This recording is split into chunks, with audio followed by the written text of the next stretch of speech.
Press वार्ता में आप सबका अभिनंदन करता हूं।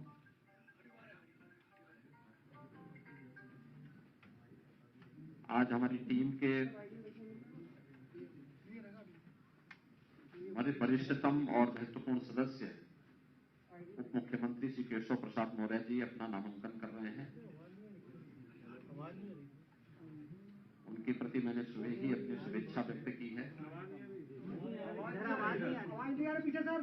मैं अपनी टीम की ओर से यहाँ पर मेरे साथ deputy CM doctor Dinesh Sharma ji, केंद्रीय खेलकूद और सूचना प्रसारण मंत्रालय के मंत्री और प्रदेश के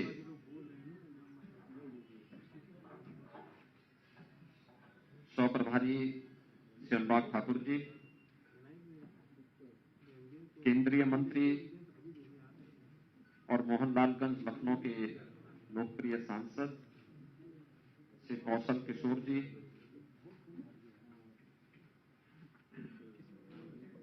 भारतीय जनता पार्टी के प्रदेश के महामंत्री और मुख्यालय के प्रभारी श्री गोविंद नारायण शुक्ल जी,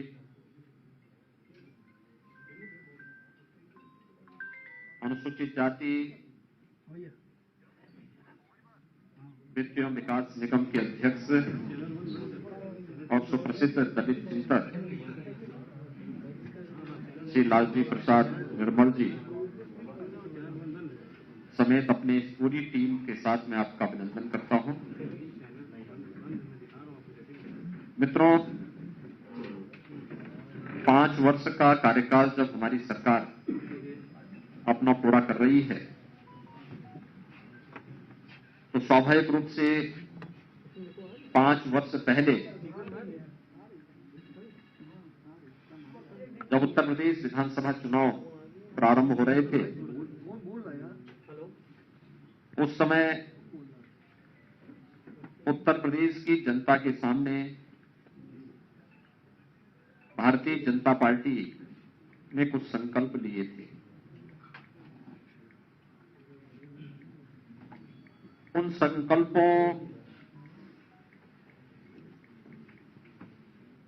की दिशा में पिछले 5 वर्षों में भारतीय जनता पार्टी नेतृत्व की सरकार ने क्या कुछ किया है,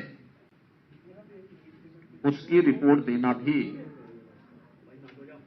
ये मेरा परम दायित्व है और अपने उसी परम दायित्व का निर्वहन करने के लिए आज हम सब यहां पर मैं अपनी टीम के साथ आपके बीच में उपस्थित हुआ हूं। 5 वर्ष के कार्यकाल की इस अवधि के दौरान 3 वर्ष की एक यात्रा हमारी वह है जिसमें निर्विघ्न रूप से प्रदेश सरकार ने प्रदेश की छवि को बेहतर तरीके से आगे बढ़ाया। लेकिन अगले 2 वर्ष वैश्विक महामारी कोरोना एक चुनौती बनकर के न केवल हमारे सामने बल्कि पूरी दुनिया की मानवता के सामने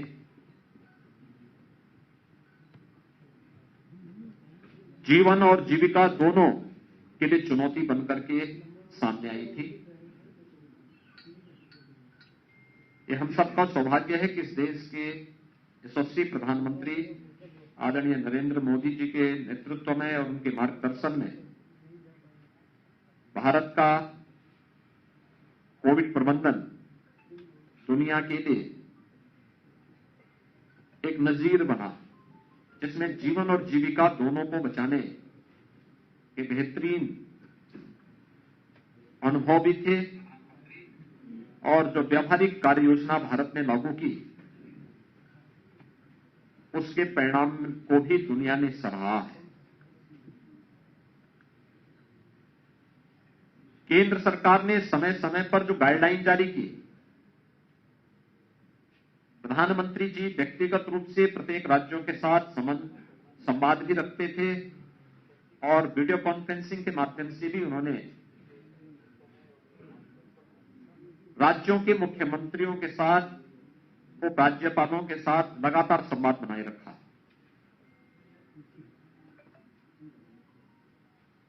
आज उसी का परिणाम है कि देश की सबसे बड़ी आबादी का राज्य उत्तर प्रदेश कोविड प्रबंधन में देश के लिए सबसे बेहतरीन परिणाम देने में भी सफल रहा। जब मैं आप सबके बीच में यहां पर आज अपनी बात को रख रहा हूं, तब मैं कह सकता हूं कि उत्तर प्रदेश की 18 वर्ष से उम्र के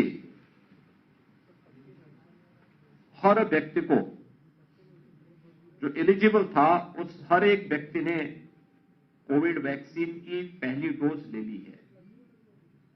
यानी 100% आच्छादित करने वाला देश की सबसे बड़ी आबादी का यह राज्य है। डबल डोज लेने वाली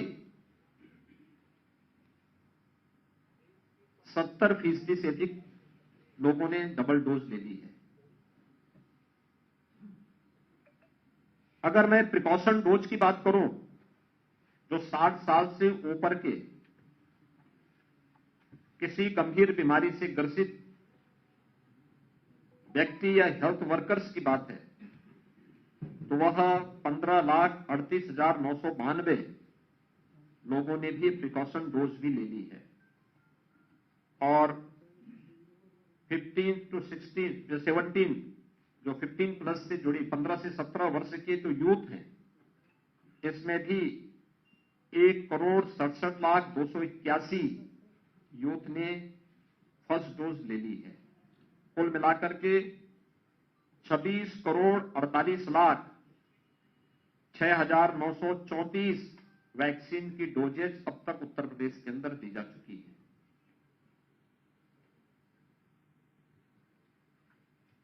प्रथम वेव को सफलतापूर्वक नियंत्रित करने के बाद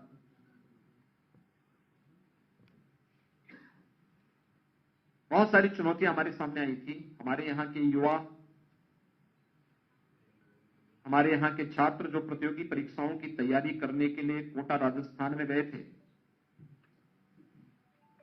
लॉकडाउन के दौरान उन्हें सुरक्षित उनके घरों तक पहुंचाने का कार्य रहा हो, या प्रयागराज में प्रतियोगी परीक्षाओं की तैयारी कर रहे छात्रों को सुरक्षित उनके घरों तक पहुंचाने की कार्रवाई,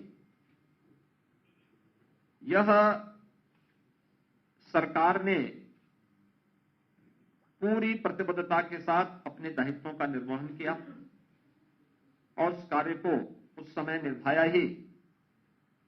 उत्तर प्रदेश के 40 लाख प्रवासी कामगार और श्रमिक जो अन्य राज्यों में रोजी रोटी के लिए गए थे, जब उनके सामने संकट आया तो उन्हें सफलतापूर्वक उनके घरों तक पहुंचाने की व्यवस्था, उनके लिए खाद्यान्न की व्यवस्था, कम्युनिटी किचन के माध्यम से हर राह चलते हुए राहगीर, भरण पोषण के माध्यम से प्रदेश के अंदर के उस समय हर एक श्रमिक के और हर एक परिवार के साथ राज्य सरकार ने जहां पहली वेव के दौरान सफलतापूर्वक कुछ मॉडल स्थापित किए थे, ऑक्सीजन की क्राइसिस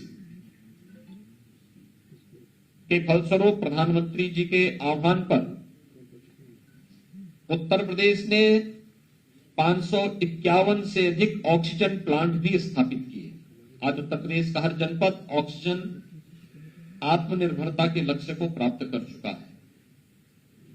सेकेंड वेव को भी सफलतापूर्वक नियंत्रित करने के बाद थर्ड वेव को भी आज हम लोग पूरी तरह नियंत्रित कर चुके हैं।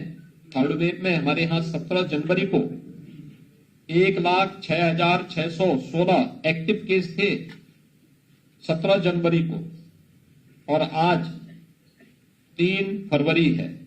3 फरवरी को एक्टिव केस की संख्या जो उत्तर प्रदेश के अंदर है वह मात्र 41,471 है। आप देख सकते हैं कि पिछले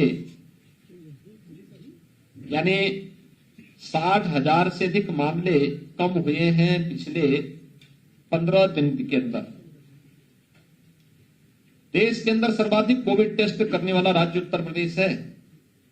10,47,00,600 से अधिक कोविड टेस्ट अब तक उत्तर प्रदेश के अंदर सफलतापूर्वक संपन्न हुए हैं और कोविड की थर्ड वेव के बारे में जो आशंका थी, इस आशंका को भी उत्तर प्रदेश सरकार ने सफलतापूर्वक नियंत्रित करते हुए जीवन और जीविका को बचाने के कुछ मॉडल खड़े किए हैं। कोरोना जैसी महामारी भी तात्कालिक दृष्टि से हमारी स्पीड को कम करने के लिए थोड़े बहुत ब्रेकर के रूप में कोविड सामने आया है, लेकिन उस सब के बावजूद आज मुझे बताते हुए प्रसन्नता है कि विगत 5 वर्ष के इस यात्रा के दौरान उत्तर प्रदेश ने कुछ मील के पत्थर भी गढ़े हैं। खासतौर पर उत्तर प्रदेश देश की आबादी का सबसे बड़ा राज्य, क्षेत्रफल की दृष्टि से चौथा बड़ा राज्य, लेकिन अर्थव्यवस्था की जब बात आती थी तो उत्तर प्रदेश की अर्थव्यवस्था 6-7वें स्थान पर गिनी जाती थी। 1947 से 2017 तक उत्तर प्रदेश की अर्थव्यवस्था 6-7वें स्थान तक चल रही थी और 70 वर्षों में जो काम नहीं हो पाया, मात्र 5 वर्ष में ही उत्तर प्रदेश की इस इकोनॉमी को, अर्थव्यवस्था को हम देश के अंदर नंबर 2 स्थान पर लाने में हमें सफलता प्राप्त हुई। उत्तर प्रदेश को प्रति व्यक्ति आय को बढ़ाने में 1947 से लेकर के 2017 तक इन 70 वर्षों में प्रति व्यक्ति आय 43,000 से लेकर 46,000 वार्षिक ही बन पाई थी। आज यह वार्षिक आय, प्रति व्यक्ति आय जो वार्षिक है, यह हम लोग 94,000 तक पहुंचाने में सफल हुए हैं। 2015-16 में उत्तर प्रदेश का जो वार्षिक बजट था वह मात्र 2 लाख करोड़ के आसपास था। कोविड-19 के बावजूद यह वार्षिक बजट 6 लाख करोड़ तक पहुंचने में सफल रहा और सफलतापूर्वक इन कार्यक्रमों को आगे बढ़ाने के साथ ही उत्तर प्रदेश ने कुछ अन्य बातें इस दौरान तय की। खासतौर पर निवेश के एक सबसे अच्छे गंतव्य के रूप में उत्तर प्रदेश स्थापित हो, इसके लिए व्यवसाय की सुगमता यानी ease of doing business, ease of doing business में 15-16 में उत्तर प्रदेश देश के अंदर 14वें स्थान पर था। यानी देश और दुनिया का कोई भी निवेशक अगर उत्तर प्रदेश के अंदर निवेश करने का इच्छुक रहता तो उत्तर प्रदेश कहीं नहीं आता था, क्योंकि उत्तर प्रदेश कोई भी निवेशक होता वो पहले टॉप के जो 3 राज्य होते हैं उनको चुनता है। उत्तर प्रदेश का स्थान 14वें स्थान पर था। आज मुझे बताते हुए कि हम लोगों ने जो रिफॉर्म किए, व्यापक रूप से तकनीक का उपयोग करके निवेश मित्र जैसे पोर्टल की स्थापना करके तमाम सेवाओं को ऑनलाइन की, सेक्टोरियल पॉलिसीज बनाई, आज परिणाम है Uttar Pradesh ease of doing business में आज देश के अंदर नंबर 2 स्थान पर है। यानी देश और दुनिया का कोई भी निवेशक होगा, अगर उसे देश के अंदर कहीं निवेश करना होगा तो जो 3 महत्वपूर्ण गंतव्य उसके सामने होंगे, उनमें से उत्तर प्रदेश एक होगा और वह आसानी से निवेश वहां पर करेगा। उत्तर प्रदेश के अंदर इस दौरान हम लोगों ने व्यापक पैमाने पर रोजगार सृजन और नौकरियों को देने की कार्रवाई भी आगे बढ़ाई, जिसने उत्तर प्रदेश के अंदर कोरोना कालखंड में भी दुनिया के अंदर हर एक जगह अर्थव्यवस्था पर बहुत बुरी असर पड़े, रोजगार पर विपरीत असर पड़ा। उत्तर प्रदेश पहला राज्य था जिसने स्किल मैपिंग की हर एक प्रवासी कामगार और श्रमिक की। हम अपना सीडी रेशो बढ़ाने में सफल रहे। जिस राज्य में बैंकों में जमा धन जमा प्रदेश की पूंजी के अनुपात में 41% लोग ही लोन ले पाते थे, उस राज्य में यह बढ़कर के लगभग 57 से 60% तक पहुंचा है। सीडी रेशो को हमने बढ़ाया, एमएसएमई सेक्टर में व्यापक पैमाने पर लोन उपलब्ध करवाया, ट्रेनिंग के कार्यक्रम चलाए, तकनीक को बढ़ाया, और जब देश की प्रतिष्ठित संस्था ने इस सीएमआई ने जब उत्तर प्रदेश की अनएम्प्लॉयमेंट रेट की तुलना की तो 16-17 में जो लगभग 18% था, आज वह 3% पर आया है। यह किसी भी राज्य के लिए और उत्तर प्रदेश जैसे राज्य के लिए एक उपलब्धि कही जा सकती है। मित्रों, इसमें बहुत कुछ सरकार ने इन 5 वर्षों में डबल इंजन की भारतीय जनता पार्टी की सरकार ने किया है, लेकिन ये यात्रा जो प्रारंभ हुई है यहीं पे संतुष्ट करने वाली नहीं होनी चाहिए। इसमें प्राप्त होने वाली सफलता हमें आगे बढ़ने के लिए तो प्रेरित करेगी, लेकिन उससे हम प्रफुल्लित होकर के आत्मसंतुष्टि लेकर के बैठ जाएं, इससे काम नहीं चलने वाला है।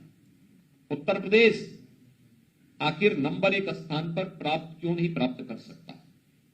देश का अग्रणी राज्य क्यों नहीं बन सकता? अगर आबादी की दृष्टि से उत्तर प्रदेश देश का अग्रणी राज्य है, नंबर 1 का राज्य है, तो फिर अर्थव्यवस्था की दृष्टि से भी, प्रति व्यक्ति आय की दृष्टि से भी उत्तर प्रदेश देश की नंबर 1 की अर्थव्यवस्था और उत्तर प्रदेश की प्रति व्यक्ति आय भी नंबर 1 क्यों नहीं हो सकती? इस दिशा में प्रयास किए जाने की दिशा में सरकार ने जो अपना रोड मैप तैयार किया है, उसी दिशा से आज मैं यहां पर इस पीसी के साथ आपके साथ जुड़ रहा हूं। लेकिन ये चीजें जो हमें सफलता भी प्राप्त हुई है, इसके लिए सरकार को प्रयास करने पड़े, और उसमें सबसे पहला सेक्टर था, वो था सुरक्षा का, कानून व्यवस्था का। यह भी उत्तर प्रदेश है। जिस उत्तर प्रदेश में पुलिस रिफॉर्म के बाद एक सपना था, तो इस बारे में कोई सोचता ही नहीं था, क्योंकि सत्ता में आने के बाद पुलिस लोगों के लोक कल्याण का और राज्य की छवि को सुधारने का माध्यम नहीं, बल्कि व्यक्तिगत स्वार्थों के एजेंडे का हिस्सा हो जाता था, और परिणाम सबके सामने है। उत्तर प्रदेश में पुलिस बल में भर्ती नहीं हो पाती थी। लगभग 1.5 लाख पुलिस की भर्ती सफलतापूर्वक उत्तर प्रदेश के अंदर इस दौरान हुई।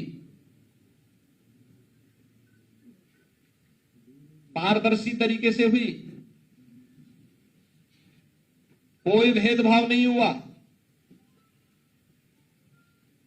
86,000 पुलिस कार्मिकों को इस दौरान जो उनके वर्षों से लंबित प्रमोशन थे, उन प्रमोशन को भी इस दौरान संपन्न किया गया, और प्रदेश के अंदर जिस भर्ती पर उच्च